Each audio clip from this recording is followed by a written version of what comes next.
Welcome to Veo Trailblazers. Today's episode is Finding Your Greatness with Coach Andrea Robinson and my colleague, Padma.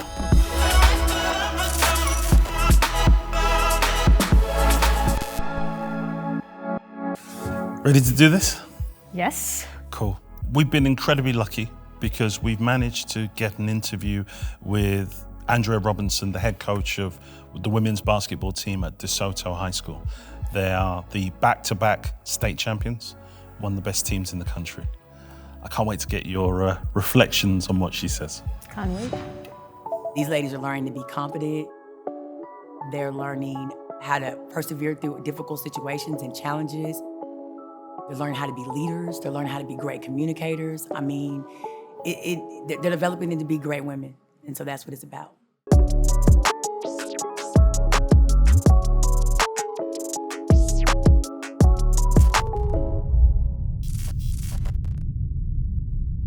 We just really take pride in emphasizing greatness. We want every kid that comes to DeSoto High School to reach their level of greatness. I mean, that's kind of our motto, find your greatness here.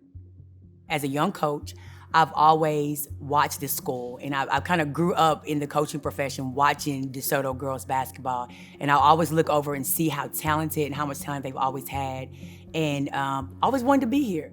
When we got here, it really wasn't the same program it was from seeing afar when I was young. And so we really had to work hard to reestablish the culture of greatness here. We came in year one, we set certain expectations. Year two, each year the expectations got greater and greater. And it was just a process of rebuilding and establishing greatness. We don't feel like you can have a championship program if excellence is not a key ingredient. Expectations are high, we have high accountability. We demand our kids to reach the level of greatness that they have. So each day they walk through the door, they know when they step on the floor, they're gonna have to make sure that, the expectation is for them to be great. So technology probably is a top ingredient for our success. Now with things changing, the cameras, the breaking the data down, it cuts out the time for the scouting, it cuts out time with stats and statistics and what we're doing. So, it's huge. Film is very important with us, so we break film down a lot. So without some of the technologies that we have, we could not do what we're doing. So using the video, I think two ways it can give you an edge. One, if you're just helping you scout yourself, understanding your players, understanding what you have to get better at, breaking the clips down, really looking into your own program and scouting yourself. And then, it's amazing. It gives you a huge edge when you're scouting your opponent. Being able to break down key players, player tendencies, offensive concepts of what they're doing, out of bounds plays. It's untapped as far as what you can do, unlimited as far as what you can do with scouting your opponent. Kids learn in different ways, and we have to learn how kids learn. So the video for our visual learners help a lot. A lot of times before we introduce something, a new concept, we'll show film on it first so they can see it. We'll break it down with the video, and then we'll put it on the floor. And we found that they catch on a lot quicker being able to watch it on video first, and being able to use the technology to break the components down, the concepts down. And then when they get on the court, the teaching time is less because they've already visually seen it. So video is huge. And even when we're scouting, we'll take video components and we may cut up a key player and make a highlight video. And the kids can see all of the highlight realm of that player. So we say a kid can shoot the three ball very well. Well, you say that to kids and they just listen, but when you show a highlight of them making 25 threes, the approach is very different. So cutting up the video has really changed the game. We use that a lot. We use it in practice sometimes for a lot of different reasons. We'll show, especially if we complain a lot about something, and it kind of goes back to what I said, once they see the video, it doesn't lie, then it's easier to coach. We feel like maybe our intensity is not high in practice and something that we've been talking about, we'll come in and video it, and then we'll come back and watch the practice session and say, hey, so intensity is not where it needs to be. A lot of times my assistant will do some skills training and they don't believe they're doing something wrong. And she'll say, okay, and then she'll video it. And then after the session, they'll go back and watch the video. And then they're able to look at, okay, see here, footwork wasn't clean, here eyes wasn't on the rim, or show the different things that they need to fix. And so we do that a lot during our off-season and player development sessions. We use a lot of those clips. And they're like, oh, really, I was doing that. Technology is like I said, it's changing the game. I mean, even with the kids, we hold them accountable for watching film. So they're watching film, they're learning how to break it up, they're learning how to use the different elements of technology to help them study and become better with film. They're studying themselves. A lot of times we'll say, go home, cut up film and find all your turnovers from that game. And then let's come back and talk about it. I mean, it has changed tremendously. This generation, I believe, is visual as a whole. And so the technology and the video has played a part in their player development. Maybe if we want to say, hey, look at your footwork. Footwork was clean really here, in this possession. Or, that was a great pass. Or, you great job, eyes on rim. Or these are good shot selections that you're taking. So we use it as tools also to boost confidence in our players as well. And we use it as a teaching tool. They'll look at the film and we'll talk about, hey, how can you have cleaned your footwork up a little bit better in this incident or this scenario? I mean, we use it in various ways. Confidence, to get better as players, teaching tool, for skill set, all different ways. It's just unreal, just how fast it's growing and changing. I mean, now we have cameras, you don't have to have people anymore to video. I mean, how amazing is that? I mean, I think it's just unlimited of what can happen with the technology. I mean, I'm scared to see what they're gonna come up with next. I just hope they don't start replacing coaches. But with the technology part, I think it's just unlimited. I think it's untapped and unlimited, and I have no idea which direction that it can go. But where it is now, it has already surpassed my thinking. So one thing I really learned, I think I talked about this earlier, is, in just coaching for so many years, you learn, when you're young, you feel like there's one way to coach and I'm gonna coach that way and that's it. But as time changed, kids are changing. If you wanna continue to be successful, you've gotta kind of make adjustments.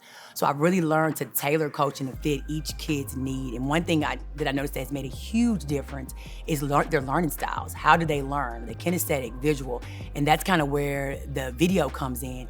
We have so many kids that just do better visually. So we coach more to the visual side. We do a lot of film work with them, and it makes everything a lot easier on the floor. Even adjusting how my coaching style, how I approach each player. I may be able to yell and get on one kid, extremely difficult, and another kid you can just whisper and you get a different response. So just finding different ways to get kids going and to motivate them, and understanding that it's not cookie cutter, it's not gonna be the same thing. You've gotta really find out what makes the kid go, and how to coach each individual kid has really helped with some of the success that we've had.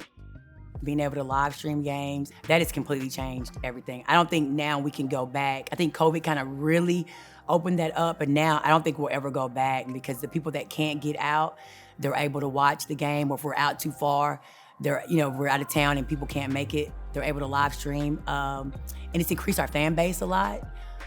So it has completely changed the game for sports, being able to video in and watch things on live stream. It has rallied our community. I don't know how many times I go out in the community and people are like, we saw y'all on ESPN. So it's just creating so much excitement in the community.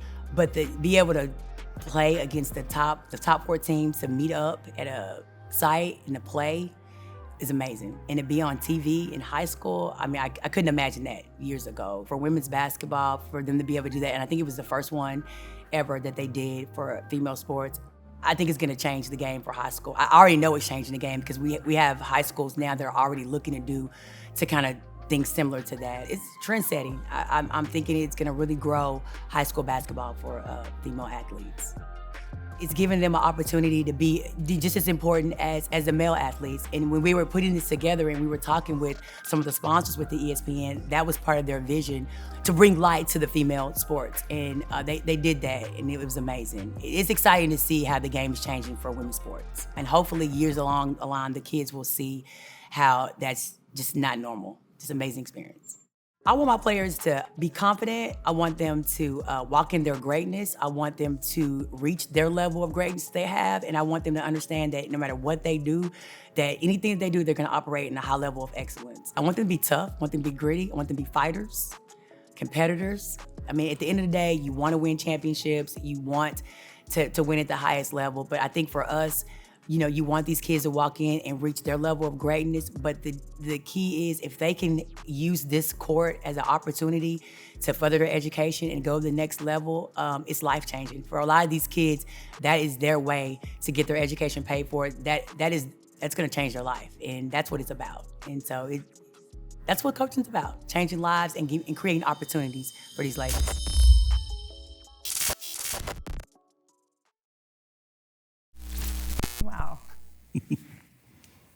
How does it make you feel when you see coach talking about things in this way?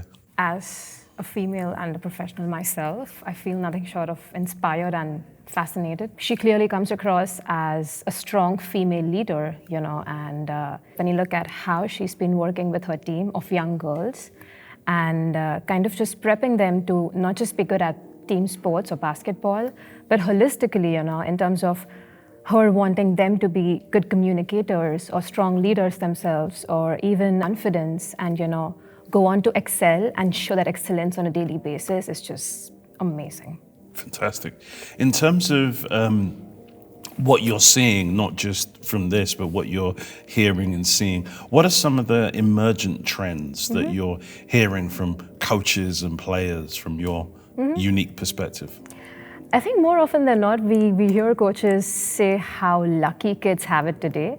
I mean, it's not just memories for them to look back on, but it's also a whole new way of learning and coaching and training, and that's impressive.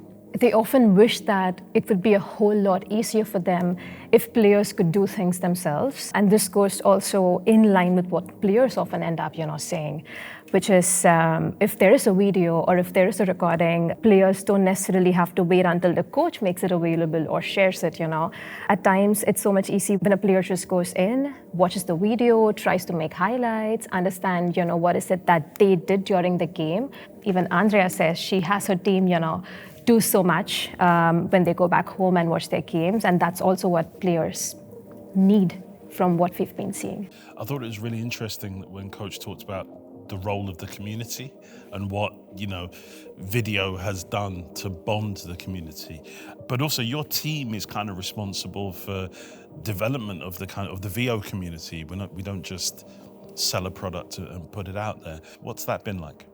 Yeah, I think it's been an interesting journey to watch how this community, as we call it, has evolved. I mean, this is a group of talented coaches, talented players, parents even, and maybe scouts in some ways or forms.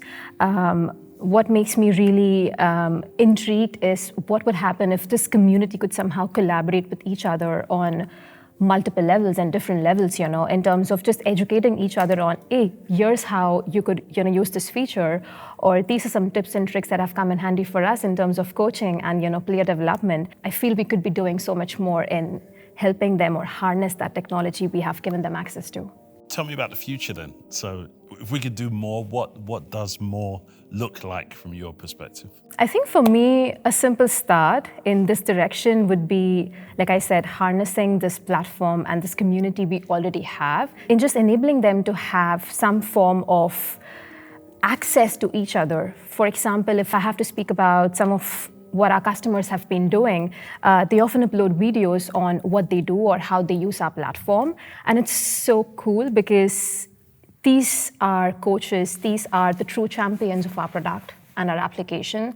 And seeing them bring that excellence out in others, in other teams and other clubs, that is the kind of community we want to kind of foster and, help build in the future. We've been talking about the concept of community, but I should ask, how many people are in the community? I believe we have close to 500,000 registered users of the Veo editor. And this doesn't even include parents sometimes who don't have access, but simply rely on a video recording link, or some players even, right? So if you're looking at a community, I think the number is definitely bigger than that. What does it feel like to you to think, wow, we have this kind of relationship, we're building this kind of community and we can make this kind of difference? What's that like as a Veo person?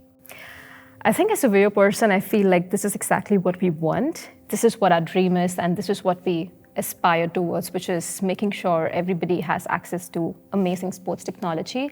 It's just that now we're looking at potentially supporting a whole new user base, like players, right? For us, players probably were just going to be about watching their videos or being able to share those videos, but now wanting to give more leverage into their own hands would mean that we now start looking at so many different use cases of how could they best use the platform? What could a player want to do, with his or her access?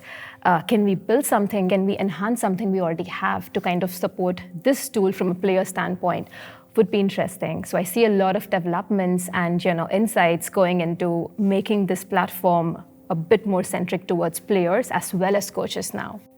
And how do you feel that taps into then the different forms of learning? Because it was really interesting to hear Coach Robinson say that, but what does that, the platform intimately, are people even scratching the surface of what can be done on it? It is unlimited in terms of how much our platform can do, and even the features that we have today can do. And not even coaches maybe have full insights or full expertise on how they use it. Imagine what would happen if we could train them, or the coaches could perhaps just have access to this common community where they train each other in terms of this is how you best use it, or this is how I have been using it. And taking that further through to players also would be amazing, because then we have a whole community of users who basically exploit the potential of our product, our application, and our platform to the maximum possible extent, and they know how they want to best use it, and they are the ones driving insights into how we develop it from here. And I think that's the potential we're looking at, which is so rich. It's super interesting because we heard Coach Robinson, and we hear a lot of other coaches in the series talk about the idea of empowering players. So you've painted a really interesting picture where we'll have coaches, we'll have players as well. So was Coach right when she said that robots are going to take over coaches from that point of view? I mean, it's a good concern to have, right? Especially at the pace at which technology has been emerging, and from what we were 20 years ago to where we are now. But I don't see that changing anything about how coaches operate. There's still going to be the need for an extremely human relation or touch, as we say it. If anything, all these technological aids are going to make a coach's life much easier, right? In terms of focusing on the real issues or focusing on personal player developments and just using these as mere aids in their daily lives. Last question from me. If you had one message for coaches and one message for players, what would that be? I think they should go out and try to watch more videos on YouTube, because there's so much out there that some of our coaches have been doing, because they realize that technology may not be as easy for everyone, even though we live in a world where it's just expected and assumed that everybody knows how to use a smartphone or a smart gadget. You don't have to be tech savvy. It's just about getting more hands-on in terms of the very easy-to-use features that developers have been building, and just trying to kind of get that across to what they want to create for their players. So just go on and get more comfortable with our product and platform. And for players, I love that they're curious. I love that they're excited, and they want access to our platforms, all the videos, the editing possibilities. So I'd probably just urge them to continue being curious and maybe try and get more insights into how they can start helping their coaches, in any way or form. Cool. I'm an older coach, so I'll take you. You are certainly tech savvy. I'll take you up on that offer. Padma, thank you so much. Really appreciate it. Thank you, Rob. Thank you for having me. One take.